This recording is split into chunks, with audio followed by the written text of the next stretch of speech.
I'd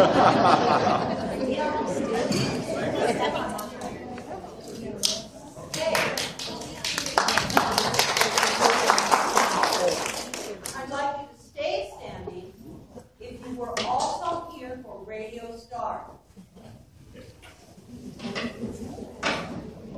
Now, I'd like you to stay standing if you were also here for Arsenic and Old Lace.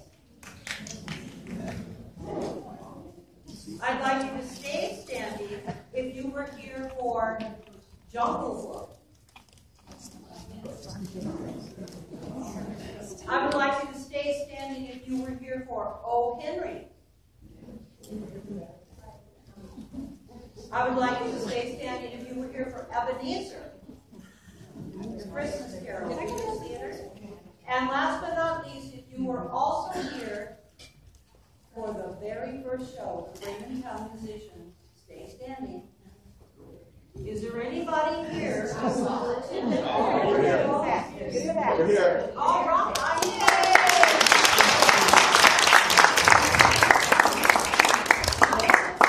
Bob, we'll come out and find you if you're still standing. We will give you a gold Sun River Star, which is good for a free drink at intermission.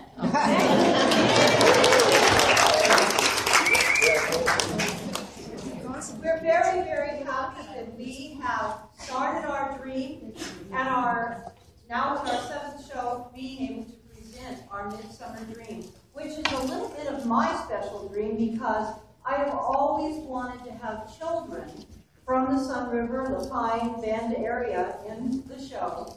And tonight my dream came true. You're going to see these lovely and beautiful children up here working alongside of my actors that come back time and time again to entertain you. So we've got from 80 to 8 on the stage tonight to entertain you. I'm so very pleased to present Midsummer Night's Dream.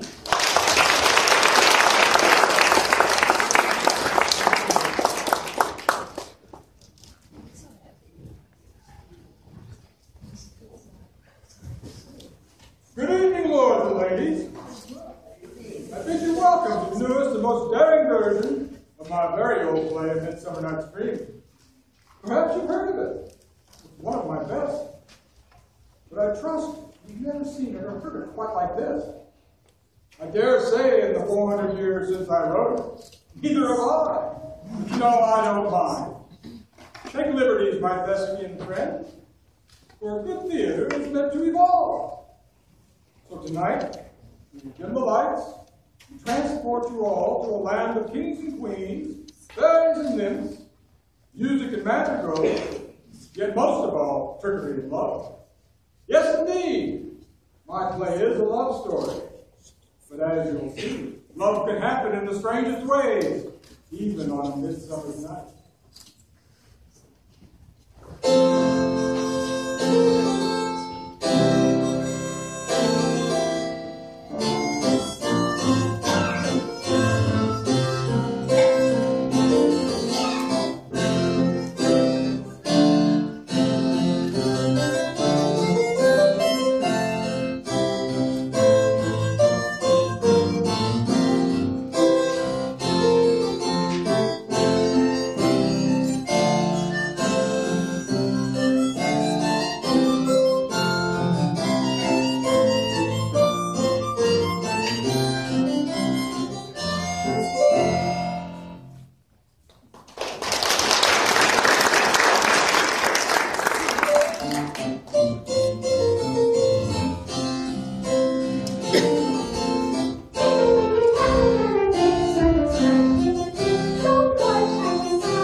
Yeah, my play takes place in Athens, and its surrounding woods.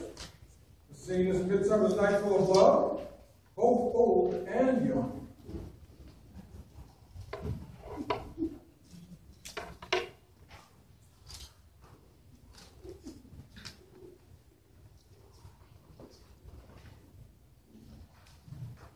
Hence, allow me to introduce you to the characters of Midsummer Love. First of all, there's a dark-haired and beautiful Hermia.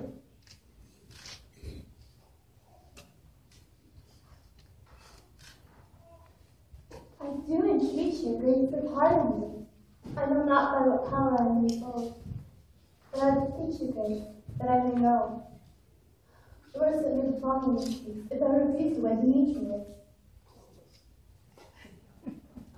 Either to die a death, or to abjure forever the society of men.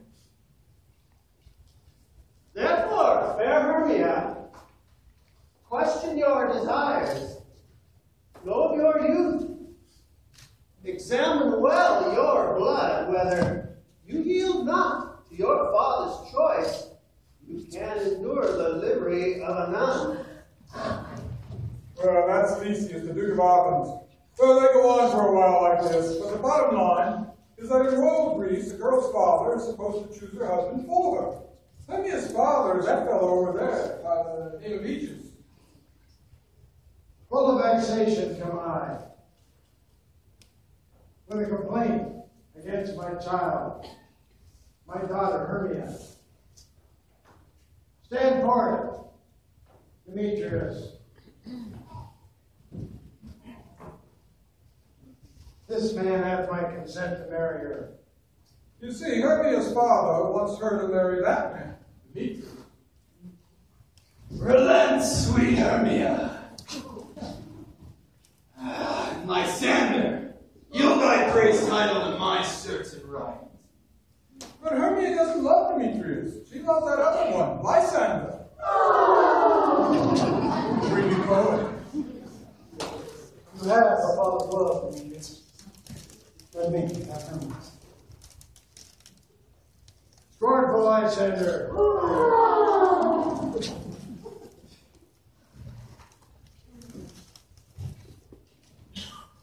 She is mine, and all my right of her I do estate unto Demetrius.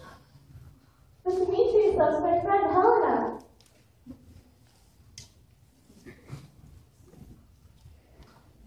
Walk softly and beware, sweet Hermia.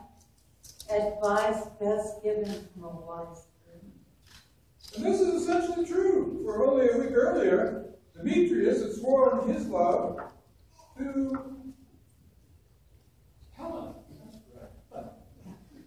That's her. Go, sweet friend Helena, whither away? Call me fair. That fair I cannot say. Demetrius loves you, fair. Oh, happy fair. Your eyes are lodestars, and your tongue sweet air, more tunable than the largest shepherd's ear. Oh, teach me how you look, and with what art you sway the motion of Demetrius' heart. Well, are you with me so far? To recap, Hermia loves Lysander. Helena loves Demetrius. But Demetrius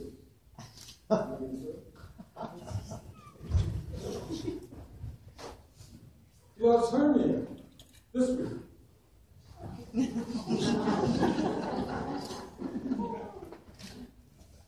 But she's been promised to him by her father Aegis, whose advisor Theseus, the Duke of Athens, is supposed to marry Hippolyta. My liege. And she's the queen of the Amazons. And they're supposed to do this in 4 days hence. And it's only Act 1, Scene 1. Amen. For all that I could ever read, could ever hear tale or history, the course of true love never did run smooth.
never did run smooth.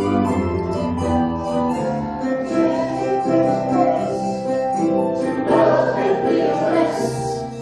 It doesn't always have to be true. So put away your pride. Take it all in stride. 'Cause love never did run smooth. Your world will shake, your knees will shake, your head will pound, your heart will ache. There is no way your sorrow can soothe. It's not the worst in your battle first, cause love never did run smooth.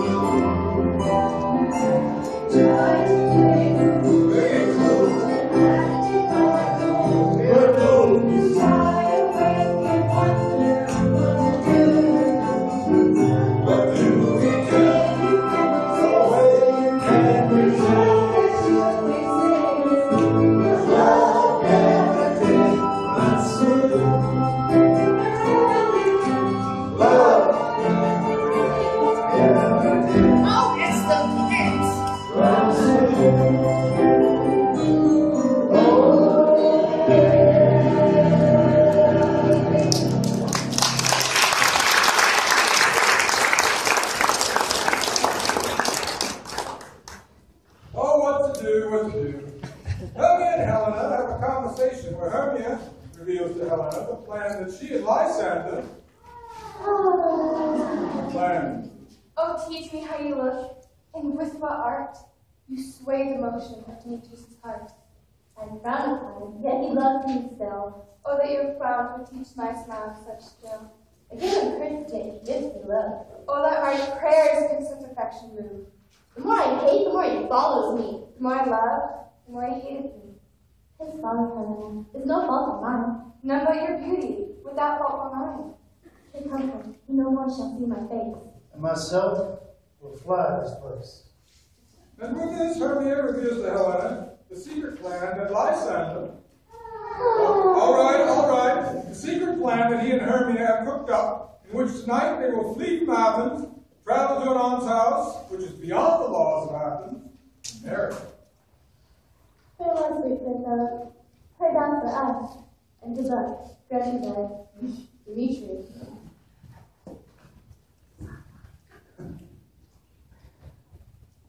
I will marry Priscilla. I mean, Hermia. Helena, adieu. As you want to have that, Demetrius, built on you. Now here, Helena pretty much loses all discretion, decides to tell Demetrius of Hermia and Lysander's plan, thinking he would be so grateful that he will love her instead. I will go tell him of fair Hermia's flight. Then to the wood with you tomorrow night. Pursue her in toilless intelligence. If I am thanks is a dear expense. But hearing me I can reach my pain. To have a sight thither, and back again. Well, Helena is about to tell Demetrius that the girl he is supposed to marry, Hermia, has just run off to the woods to elope with Lysander.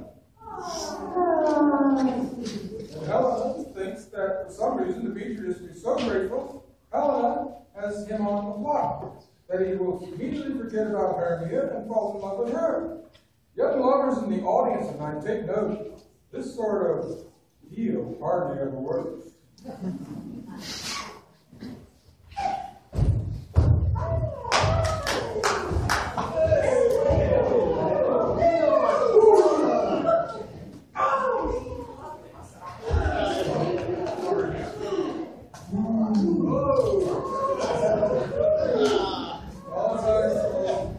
Permit me now to introduce you to a whole other group of characters who in another part of town have gathered to put on a play in honor of the Duke and Hippolyta's upcoming wedding. I call them the Mechanical because although they are sincere in the desire to please the Duke at the wedding party with a play, not one of them possess an ounce of theatrical experience or talent. What? Well, instead, here's Quince Coffin, Bless you. Snug the joiner, Bottom the weaver, Snoop the fellow mender, Snout the tinker, Darling Taylor, Mark Moon the lamplighter,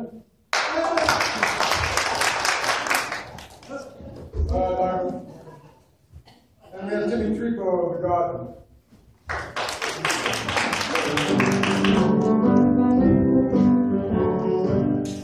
Back to sweet, we have some merrily. Cheery and jolly and curious, back to sweet. Goodbye, SSCTs, and more comedians.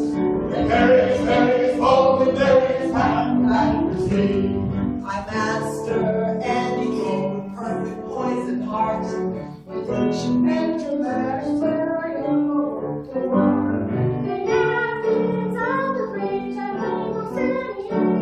I'm sure to win the ladies' hearts whenever I take the stage. Whenever it takes the stage. Back to sweet, yes, from merrily. Happiest, cheeriest, jolly, and deariest, back to see. How's that? Yeah, this is the way it goes. I feel a whole lot better if we all would just rehearse. SSCTs, there's more comedians. Various bold and various back to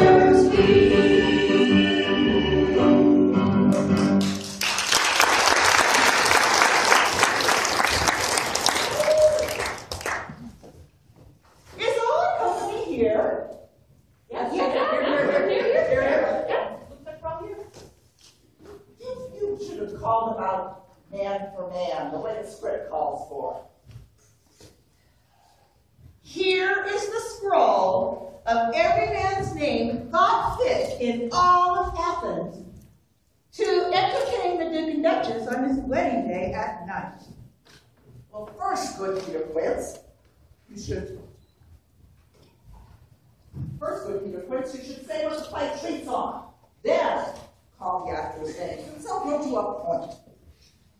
Our play is the most lamentable comedy, and the most cruel death of Pyramus and Thisbe.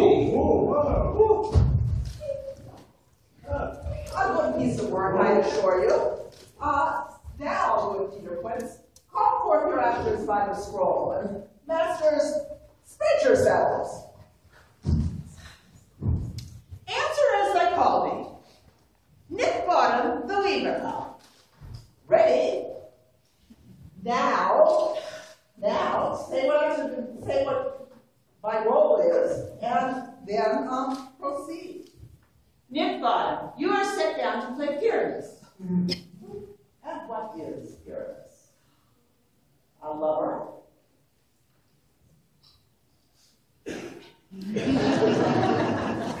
Or a tyrant? He is a lover who kills himself most gallant for love. That will ask some tears in the true performing of it. If I do it, let the audience look to their eyes. I will move storms. I will condole. In some measure. Well, as you'll soon learn, Bottom the Weaver thinks he can play best any role. I can. Francis Flute, the bellows mender. Here, Peter Quince. You must take Thisbe on you. Oh, what is Thisbe, a wandering knight? Thisbe is the lady that Pyramus must love. Oh, nay, Faith, I cannot play a woman, for I have a beard coming. Well, that's all right. You shall wear in the mask, and you may speak as soft as you will. Let me play Thisbe too. I will speak in a monstrous little voice. Thisbe. Oh, Pyramus, I never did. Thy lady No, no, you must play Pyramus. And Disney, flute, use Disney. Oh. Proceed. Thank you. Robin Starveling, the tailor. Yes, Peter Quiz. You will play Disney's song. Oh. Tom Snout, the tinker. Here, Peter Quince. You will play Pyramus's father. Myself, Disney's father. And Snug the joiner, you should play the lion's part. And I hope here is a play well fitted. Have you the lion's part written? Pray you, if it be given me for I'm slow study. That's okay. You may do it extempore, for it is nothing but roaring. Let me play the lion, too. I will roar that it will do any man's heart good to hear again. I will roar that I will make the Duke say, let him roar again. Let him roar again. And you shall do it too terribly. You will frighten the Duchess and the ladies, and they will shriek, and that will be enough to murder us all. Therefore, you must needs play Pyramus. Well, I will undertake it. Okay, let's go on. Let's see. Michael Moon, the vampire. Here I am. I'm ready to go. I see that. Well, you should play the moon and provide the light for it. That is a very important role indeed. I shall shine in it. Sure you will. Let's see. Jimmy Treebell, the gardener. And here I am, ready to be your star. Oh, well, you could be a star if our play called for it. But it is a tree we need. Well, then I will be a tree in your play. Tall and strong, with sturdy boughs. Yeah, good.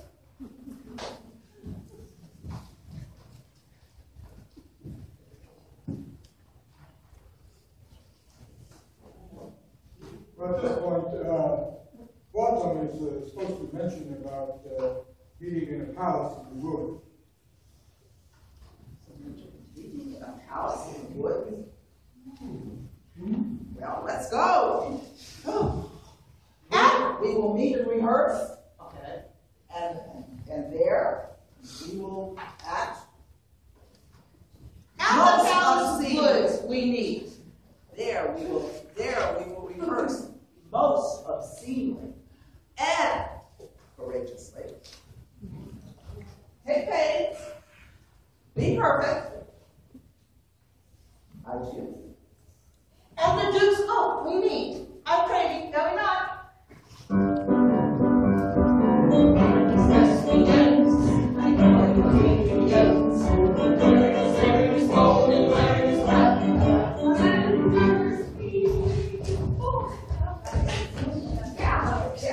Well, so this bunch of very ordinary fellows.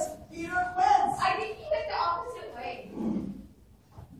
Enough stage. The very ordinary fellows are planning a play they wrote entitled The Most Lamentable Comedy and Most Cruel Death of Pyramus and Thisbe, in honor of the Duke of Alphen's upcoming wedding. They plan to do this without offending any of the ladies in the audience, with overly convincing death scenes or terrifying lion's roars. And did I mention they plan to accomplish this without 1 ounce of acting experience or talent? What? Well, undaunted off our silly mechanicals go to rehearse in the woods. The same woods, I remind you, as our younger lovers, Henry Demetrius, Helena, and yes, Lysander. Beauty both.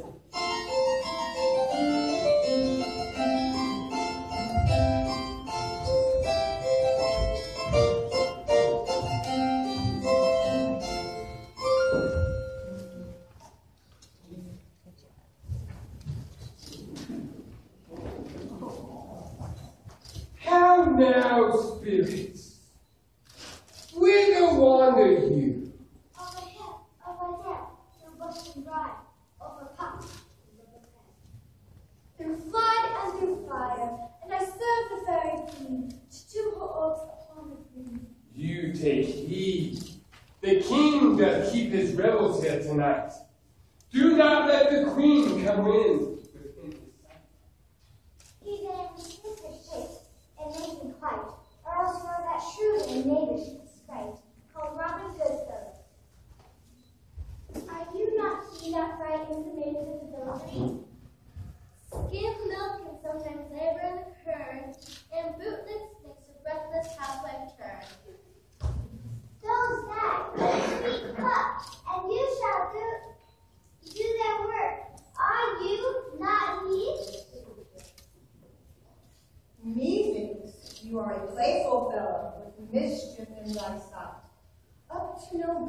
on this moonlit night? Isn't it prank upon our mistress you have upon your brain? If 'tis so, please get thee away from here. The thoughts of her my brain. What say you? Are you not he? If it be he, keep aware, be watchful, and keep our mistress from his stare. Thou speakest, Starlight! I am the merry wanderer of the night! At this point in my play, I had the urge to introduce yet another group of characters, not of this world, but of another. I give you Robin Goodfellow, or as you just heard, some call him Puck. Puck is the rascally attendant of the king of the nymphs, Oberon. That other is a fairy that serves as the queen of the fairies, Titania. Oh, the woods are full of imps, nymphs, and fairies. But the newest problem is that the king of the nymphs, Oberon, and the queen of the fairies, Titania, are not getting along. Tarry, wretch wanton. Am I not thy lord? Then I must be thy lady. Why should Titania cross her Oberon? I would do beg a little changeling boy to be my henchman. Set your heart at rest. The fairyland buys not the child of me. Give me that boy, and I'll go with thee. Not for thy fairy kingdom. Fairies away. We shall chide down right if I longer stay. Well, go thy way. Thou shalt not from this grove till I torment thee for this injury. Did you get all of that? You see, Titania had taken in a little boy after the boy's mother had died. Oberon wanted the boy as a servant, and Titania refused. King Oberon was not used to being denied. Because of their quarreling, the whole world was in disorder. Floods, famine, winds, and fall. Fairies and nymphs have that power, you know. Oberon enlisted the aid of his helper Puck. Just talk of a special flower that grows in the west, a flower on which Cupid once let his arrow fall. Fetch me that flower, the herb I showed thee once. The juice of it, upon sleeping eyelids laid, will make a man or a woman madly dote on the first live creature that sees. I shall put a girdle around the earth in 40 minutes. No matter this Puck means you'll get the flower, whose juice is a potion for love. Oberon has plans to play such a devious trick on Queen Titania in hopes that she will be so humiliated she will relent and give him what he wants. With the juice of this flower in their eyes, the sleeper awakes and falls in love with the first being they lay eyes on. Be it handsome, beautiful, or beastly. Having once his juice, I'll watch Titania while she's asleep. Drop of the liquor of it onto her eyes. The next thing then she looks upon, be it lion, bear, wolf, bull, on a med-leg monkey, or on busy ape. She will pursue it with the soul of love. But who comes here? I'm invisible, and I will overhear their conference. Oberon steps back to listen from the shadows, just as Demetrius and Helena enter. I love thee not, therefore pursue me not. And even for that, I do love you more. I am sick when I look at you. And I'm sick when I look not at you. You do impeach your modesty too much. And where are Hermia and Lysander? You told me they would be here. Run from me and hide me in the brakes, and leave thee to the mercy of the wild beasts. I'll follow thee, to die upon the hand I love so well. Fare thee well, nymph. Ere he do leave this grove, thou shalt fly him, and he shall seek thy love. Hast thou the flower there, welcome wanderer? Aye, there it is. Pray thee, give it to me. I'll take the juice of this, and I'll streak Titania's eyes, and fill her full of hateful images. Here, take thou some. And seek through the wood Sweet Athenian bee is in love. By this, he means Helen. With disdainful youth. And here he means Demetrius. Anoint his eyes, but do it in such a way that the next thing he espies may be the lady. Fear not, my lord. Your servant shall do so.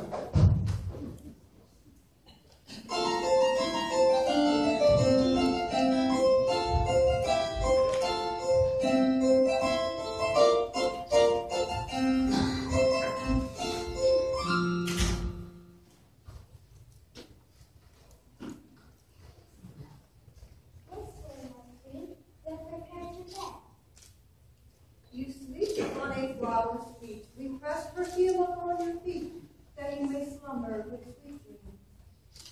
You've called the residents of healing down to keep on the book. We'll protect you deep inside flower coat. We will sing sweet lullabies that will take the hither into the mist to deep brow sleep is kissed. I shall sing a lullaby so sweet that not till dawn shall she awake. To sing a lullaby so sweet, so our magic music may reach her ear. Oh, let's now say we asleep. Then to your offices, and let me rest.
What thou seest when thou dost wake, do it for thy true love take.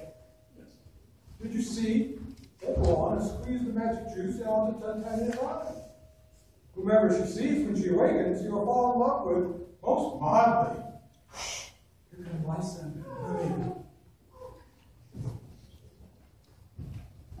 Fair love you faint with wandering in the wood. And to speak truth, I have forgotten our way.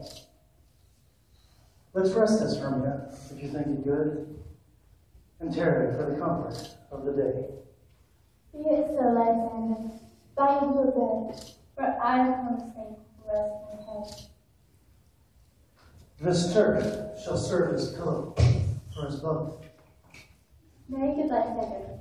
For my sake, my dear, lie further out of bed. Do not lie so near, so far from distance. And good night, sweet friend. I love you also. I sweet friend.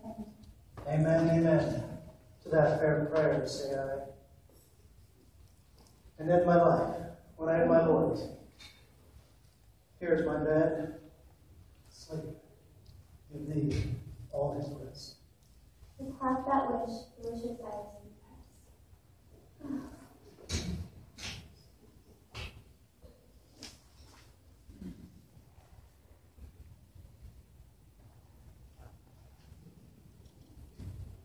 Night and silence. Who is here? Weeds of Athens he doth wear. This is he, my master said, despise the Athenian maid. And hear the maiden sleeping sound on this dank and dirty ground. Do you see what's happening here? Puck has mistaken Lysander for Demetrius. When he sees the Athenian lying so far from the maiden, he is sure that Lysander must be the one Oberon has sent him to enchant. Well, Puck then squeezes the magical juice on Lysander's eyes, thinking that when he awakes, he will fall in love with Hermia, who, of course, he already loved. Chill upon thine eyes I grow, and all the power dispelled doth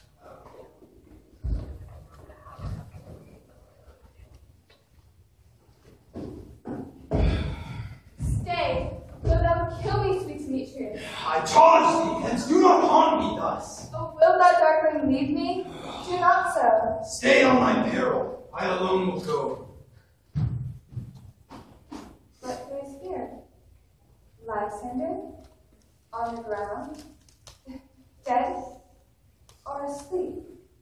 I see no blood, no wound. Lysander, if you live this way, awake. Well, Lysander does indeed wake up. He sees Helena and loves her immediately. And run through fire for thy sweet sake. Do not say so, Lysander. Say not so. Hermia so loves you, then be content. Content with Hermia? No, I do repent.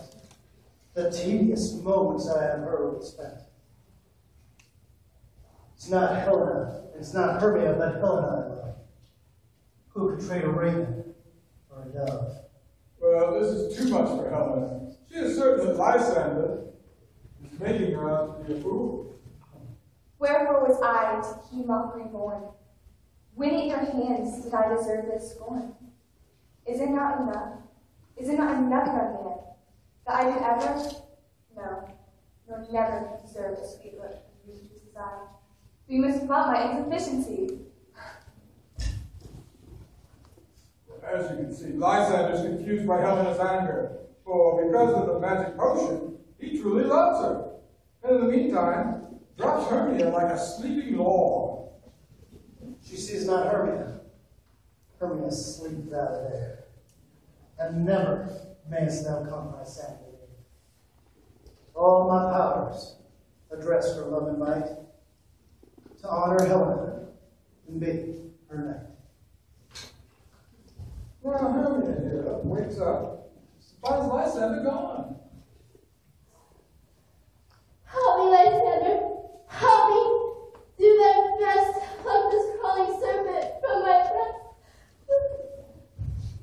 Well, Hermia was having a nightmare.